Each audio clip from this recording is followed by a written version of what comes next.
जिस कप्तान का भारतीय टीम के साथ शानदार ट्रैक रिकॉर्ड हो, उस कप्तान पर अगर आईपीएल में खराब प्रदर्शन करने का, मनमानी करने का आरोप अचानक कोई कोच उठकर सामने आकर लगाए तो फिर आपको कैसा लगेगा। नमस्कार, आप देख रहे हैं हमारी ये खास पेशकश और मैं हूं राजीव मिश्रा। आज बात करेंगे रे जेनिंग्स, जो आरसीबी के कोच रहे हैं 5 साल। उनका एक बड़ा बयान सामने आया है विराट कोहली को लेकर। अब से लगभग 5 घंटे पहले एक क्रिकेट वेबसाइट को उन्होंने इंटरव्यू दिया, जहां पर उन्होंने विराट पर कई तरह के गंभीर आरोप लगाए। इन आरोपों पे आगे बातचीत करेंगे, आपको बताएंगे विराट कोहली को उन्होंने क्यों कहा कि वो जिद्दी कप्तान है, वो अपनी मनमानी करते हैं, वो अपने गलत खिलाड़ियों को सपोर्ट करते हैं। इन सभी मुद्दों पे बातचीत करेंगे और एक बड़ा खुलासा भी करेंगे कि आखिर रे जेनिंग्स ने 5 साल के बाद, यानी कि 2014 तक वो आरसीबी के कोच थे और अब 2020 यानी लगभग 5 से 6 साल के बाद वो अचानक उठकर सामने आते हैं। आरसीबी टीम मैनेजमेंट से बात ना करके एक वेबसाइट से बात करके इतना बड़ा खुलासा विराट कोहली को लेकर करते हैं। आखिर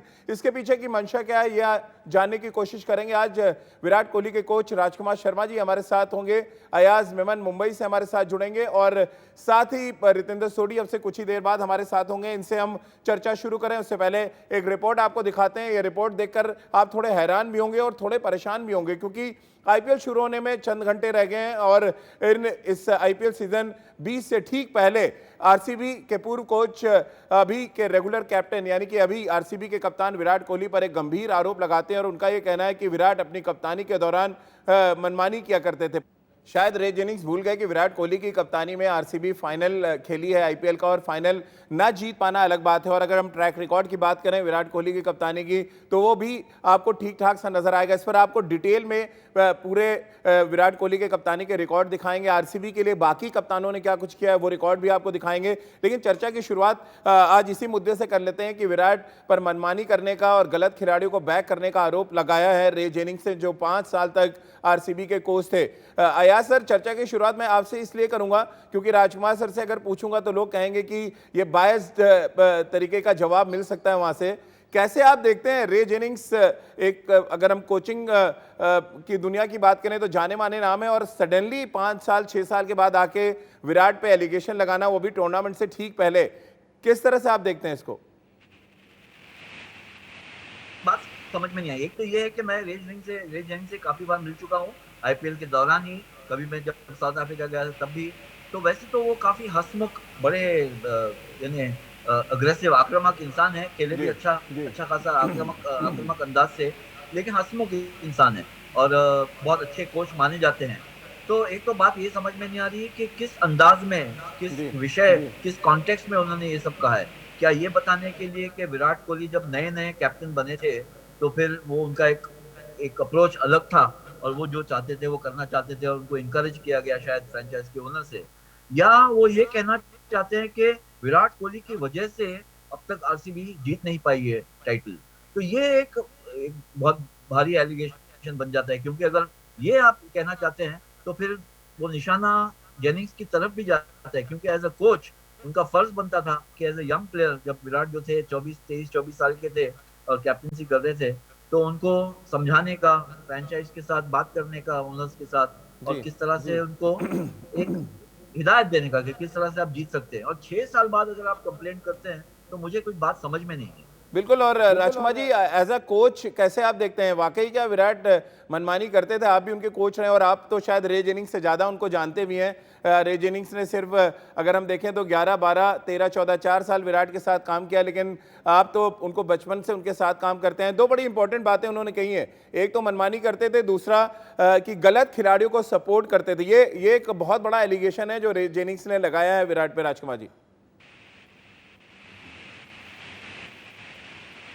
पहली बात तो मैं कहूँगा रे जेनिंग्स सोते हुए अब क्यों उठे हैं? जब वो खुद कोच थे तो तब उन्होंने क्यों नहीं इस बात की कंप्लेंट की, या क्यों नहीं मैनेजमेंट को बताया कि ऐसा कुछ हो रहा है? तब तो वो अपने चुप रहे कि मैं अपने पैसे गिनता रहूँ, अपने जो मुझे कॉन्ट्रैक्ट मिल रहा है वो ना चला जाए अगर मैं कप्तान के अगेंस्ट बोलूँगा। तो आज उनको उठकर ये बात कहने का हिम्मत हो गई कि विराट मनमानी करते थे। और देखिए, विराट मेरे पास पिछले 22 साल से हैं और जितना मैं उन्हें जानता हूं कि वो कभी भी किसी गलत प्लेयर के लिए नहीं लड़ेंगे। अगर आप उनको कहो भी कि एक इस प्लेयर को देख लीजिए, तो वो अगर उसको लगेगा कि वो नहीं ठीक प्लेयर है तो वो उसके लिए नहीं खिलाता है वो। और हमेशा सभी ने देखा है, सभी इंडियंस जानते हैं कि वो बिल्कुल बायस्ड नहीं है। आप किसी भी इंडियन प्लेयर से पूछ सकते हैं कि वो बिल्कुल बायस्ड अप्रोच नहीं रखते जी। हैं। जो बेस्ट टीम के इंटरेस्ट में होता है वही प्लेयर को खिलाते हैं, भले ही उनके ऊपर कितना भी प्रेशर हो। जी। तो कहीं ना कहीं रे जेनिंग्स अब अपनी झल्लाहट निकाल रहे हैं, और वो भी 6 साल बाद। तो बड़े अफसोस की बात है, रे जेनिंग्स को ये बोलने से पहले सोचना चाहिए था कि उन्हें ऐसा नहीं बोलना चाहिए। बिल्कुल, और उन्होंने ये भी कहा कि आईपीएल के टूर्नामेंट न जीतने के पीछे की बड़ी वजह विराट की कप्तानी को बताया। रितेंद्र, आप कैसे देखते हैं? आप खुद कैप्टन रहे हैं, अगर जूनियर लेवल पे अगर हम देखें, आपने कप्तानी भी की है। कैसे आप देखते हैं जब एक कैप्टन के ऊपर एक कोच उंगली उठाता है? कैसे आप देख रहे हैं ये जो एक बड़ा बयान दिया रे जेनिंग्स ने विराट कोहली के ऊपर, और बैक टू बैक 3 ऐसे इंपॉर्टेंट पॉइंट उन्होंने रखे जिसको सुनकर भी हैरानी हो रही है, और अगर विराट तक ये बात पहुंचेगी तो शायद वो भी बहुत हैरान होंगे। राजीव, सबसे पहले तो जब मैंने ये कमेंट सुने ना, मेरे तोते उड़ गए कि 6 साल बाद कोई कोच उठता है, जागता है और ऐसा कमेंट करता है उस कप्तान के खिलाफ जो भारत का इस समय सक्सेसफुल कैप्टन है। मैं मानता हूं अगर 6 साल पहले की हम बात करें, एक चीज जो मुझे भी लगता था विराट कोहली को इंप्रूव करनी चाहिए, वो था एग्रेशन थोड़ा ज्यादा कर जाते थे, लेकिन आज वो भी नहीं है, बहुत बैलेंस्ड हो गए हैं। लेकिन ऐसा कहना कि सही प्लेयर्स को बैक नहीं करते हैं, तो आई थिंक रे जेनिंग्स, मुझे लगता है आपको मुंह की खानी पड़ेगी, क्योंकि अगर विराट कोहली वापस मुड़ के आपको जवाब देंगे तो शायद आप आगे से कभी कमेंट नहीं करेंगे, because it's very important to respect the dignity of a player. और यहां पे Ray Jennings has crossed his line. बिल्कुल, लाइन उन्होंने क्रॉस की, और 6 साल के बाद उठ के अगर आप सामने आकर किसी पे भी एलिगेशन लगाएंगे, ये कोई किताब बेचने की दुकान तो है नहीं कि आप किताब बेचने के लिए कर रहे हैं। ये आमतौर पर ऐसा देखने को मिलता है हिंदुस्तान में।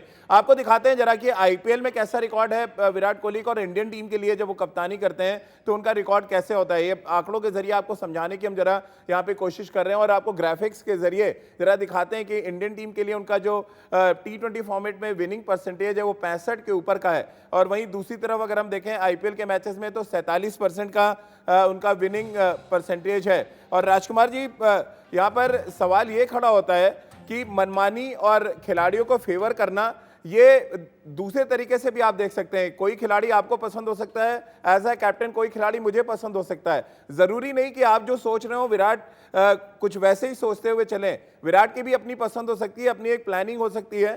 तो इसमें इतना बड़ा आरोप लगाने की जरूरत क्या पड़ी है फिर?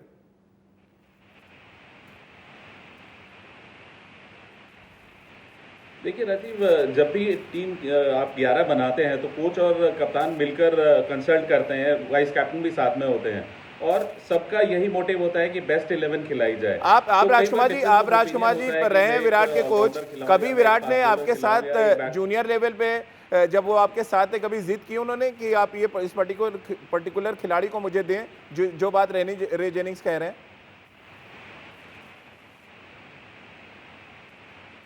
मैं बिल्कुल वही बताना चाह रहा हूँ सभी दर्शकों को कि आज तक भी ऐसा नहीं हुआ है कि विराट ने कभी किसी पर्टिकुलर, भले ही उसका कितना अच्छा दोस्त हो, उसके लिए भी अगर कोई मतलब फेवर किया हो, ऐसा नहीं है उसका नेचर। वो बिल्कुल अपनी टीम के लिए खेलता है और चाहता है कि बेस्ट 11 जो है वही खेलेगी। अगर कोई उनका दोस्त भी है और अगर वो अप टू द मार्क नहीं है तो उसके लिए कभी नहीं जिद करता है या नहीं खिलाता, फेवर नहीं करता है। ये बिल्कुल ट्रांसपेरेंट है, ये सब भली भांति जानते हैं। इसीलिए भारतीय टीम में भी उनकी इतनी रिस्पेक्ट है, क्योंकि सब जानते हैं कि वो एक बिल्कुल अनबायस्ड कैप्टन है, जो बेस्ट प्लेयर्स होंगे। लेकिन आया सर, मैं राजकुमार जी आपको इंटरप्ट करूंगा।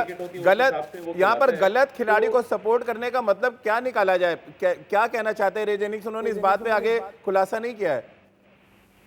देखिए, मुझे लग रहा है कि शायद वो एक कंपैरिजन करना चाह रहे थे शायद, और मैं डेविल्स एडवोकेट बन रहा हूँ यहाँ पर, कि विराट कोहली जब नए नए कैप्टन बने थे तो उनका एक अप्रोच जो था वो अलग था। फिलहाल जो है वो अभी अलग है, क्योंकि बहुत ज्यादा तजुर्बा हो गया, एक्सपीरियंस हो गए, एज अ मेच्योरिटी आ गई। क्योंकि उन्होंने ये भी कहा, जैसे पहले आपने बताया, कि ये एक बार ये टाइटल जीतना शुरू करेंगे तो बहुत सारे टाइटल जीत सकते हैं आरसीबी के लिए। ये बताता है कि शायद जेनिंग्स भी ये जानते हैं कि एज अ कैप्टन बहुत इंप्रूवमेंट आया है। तो एक तो ये होता है, नया नया कैप्टन आता है, एक्सपेरिमेंट भी करता है। लेकिन मैं ये मानने को तैयार नहीं हूँ, कोई भी कैप्टन कितना भी इनएक्सपीरियंस हो, वो ऐसे प्लेयर्स को चूज करेगा जो उसको मैच नहीं जीता है। ये कोई बात बनती नहीं है, कोई तुक नहीं है इसमें, कोई लॉजिक नहीं है। और खास करके इस माहौल में जहां पर जीत और हार के बीच में लाखों करोड़ों रुपए जो है दावे पर है, खेल पर है, क्योंकि अगर आपका परफॉर्मेंस अच्छा नहीं रहा, आपसे कैप्टनसी छिन जा सकती है, आपका रेटिंग जो है, मार्केट वैल्यू जो है फ्रेंचाइज में नीचे आ सकता है, कोई टीम प्लेयर्स जो है वो अपनी जगह खो सकते हैं। तो मेरे ख्याल से इतना बड़ा रिस्क कोई नहीं लेगा। ये जरूर है हर कैप्टन जो है अपने प्रेफरेंस दिखाता है जिस पे ज्यादा भरोसा हो, बिल्कुल, और कहीं 19-20 की चॉइस हो तो आप ये कह सकते हैं इसको लिया और इसको क्यों नहीं लिया। बिल्कुल, कैप्टन ऐसे प्लेयर को नहीं लेगा कि जो अपनी वो नहीं सोचता कि मैच जिता सके। रितेंद्र, आप आईपीएल खेले, आपके साथ कभी हुआ ऐसा कि आप कप्तान की पसंद रहे और कोच आपको हटा दे, या कोच की पसंद रहे और कप्तान हटा दे? अंत में टीम का इंटरेस्ट सबसे ऊपर होता है, जो शायद रे जेनिंग्स भी भूल रहे हैं कि पहले टीम के इंटरेस्ट की बात करनी चाहिए, बाद में वो पसंद, अपनी पसंद और विराट की पसंद के बारे में बात करें।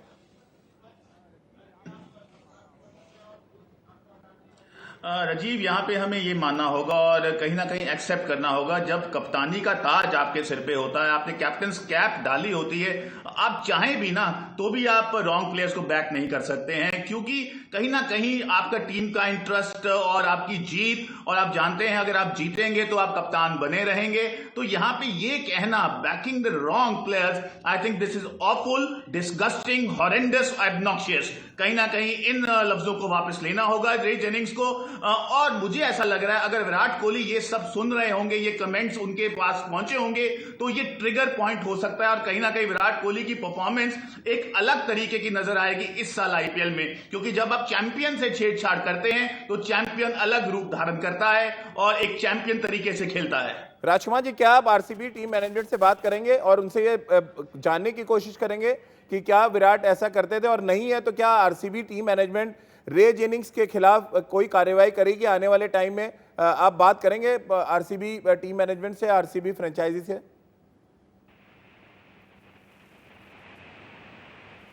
राजीव, मैं बात कर सकता हूं, लेकिन देखिए अगर गलती ये विराट कोहली की होती तो शायद विराट कोहली को कप्तानी से हटाया जाता।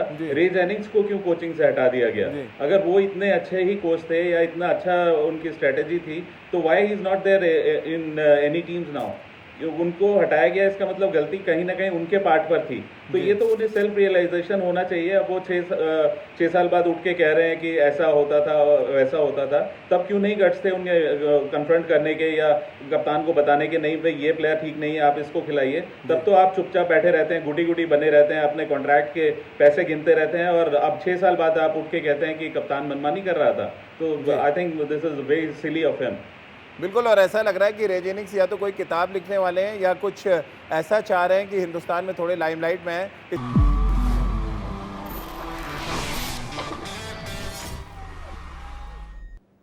रे जेनिंग्स के उस गंभीर आरोप पर हम चर्चा कर रहे हैं जो उन्होंने आरसीबी के कप्तान विराट कोहली पे लगाया है। उनका ये कहना है कि विराट कप्तानी के दौरान अपनी मनमानी किया करते थे और गलत खिलाड़ियों को बैक करते थे। साथ ही एक और इम्पोर्टेंट पहलू जिस पर बातचीत हम नहीं कर पाए, उनका ये कहना है कि कुछ ऐसे खिलाड़ी थे जिनको ज़्यादा क्रिकेट खेलनी चाहिए थी आरसीबी के लिए, लेकिन वो नहीं खेले। अब बतौर कप्तान अगर कोच वो अगर नहीं खिला पा रहे हैं अयाज सर, तो फिर बतौर कप्तान कैसे विराट कोहली पे इतना गंभीर आरोप लगा सकते हैं? जैसे कि राजकुमार जी ने कहा कि टीम तो कोच और कप्तान मिल के बनाता है, और अगर विराट तब नहीं सुन रहे थे तो वो सीधे फ्रेंचाइजी के पास उनको जाना चाहिए था और अपनी बात रखनी चाहिए था। आज फ्रेंचाइजी, क्योंकि जब हटाने की बात हो रही थी एज ए कैप्टन, तो बेंगलुरु फ्रेंचाइजी ने अभी इस साल मना किया कि विराट उनके कप्तान है और कप्तान बने रहेंगे। देखिए, मेरे ख्याल से ये बहुत गैर जिम्मेदारी की बात की है रे जेनिंग्स ने, क्योंकि वो सीनियर थे, बहुत ज्यादा सीनियर थे। जब तो विराट जो है, आप बात कर रहे हैं 9-10 साल पहले की, तो इंडिया की कैप्टन भी नहीं थे जब।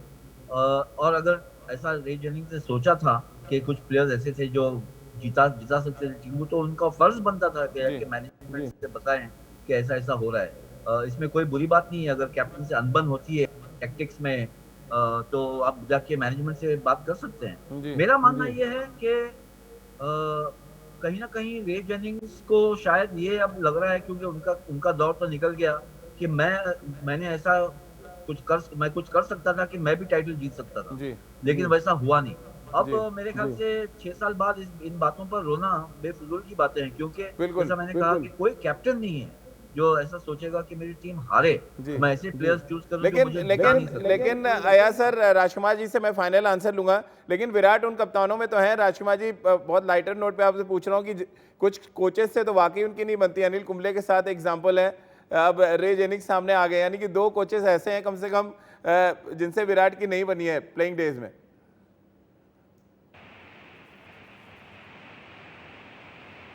देखिए राजीव, डिफरेंस ऑफ ओपिनियन हमेशा रहता है। कभी किसी कप्तान को लगता है कि ये प्लेयर मुझे मैच जिता सकता है और कोच वहाँ पर डिफर कर रहा होता है, या एक दो बार हुआ जैसे अनिल कुंबले के साथ हुआ, मुझे पता है कि क्या वजह रही, तो डिफरेंस ऑफ ओपिनियन होता है ये। इसमें ऐसा नहीं होता कि लड़ाई हुई है या एक दूसरे की म्यूचुअल रिस्पेक्ट नहीं है। विराट अभी भी अनिल कुंबले की बहुत रिस्पेक्ट करते हैं और ये डिफरेंस ऑफ ओपिनियन हमेशा रहता है, क्योंकि कप्तान को वहाँ पे ग्राउंड में जाके खिलाना है और कोच कुछ अलग सोच रहा होता है। तो ज़रूरी नहीं कि विराट सबकी बातें माने, वो अपनी बात भी रखते हैं और जो कन्विंस एक दूसरे को जो कर पाता है तो वो प्लेयर खेलता है। चलिए राजकुमार जी, बहुत बहुत शुक्रिया तमाम चीज़ें क्लैरिफाई करने के लिए, क्योंकि रे जेनिंग्स के इस बयान के बाद जो उन्होंने विराट कोहली पर जो बहुत ही गंभीर आरोप लगाया, उसके बाद निश्चित तौर पे सवाल कई तरह के खड़े होंगे, लेकिन हमने आज जवाब ढूंढने की कोशिश की अपने इस खास पैनल से और इस बात की उम्मीद कर रहे हैं कि विराट कोहली मैदान पर जवाब देंगे और आईपीएल में जो इतिहास में अभी तक आरसीबी कोई भी ट्रॉफी नहीं जीत पाई, कम से कम आईपीएल सीजन 13 में विराट वो करते नजर आए। बहुत बहुत शुक्रिया आप सभी का हमारे साथ जुड़ने के लिए। हमारे इस खास पेशकश में फिलहाल इतना ही।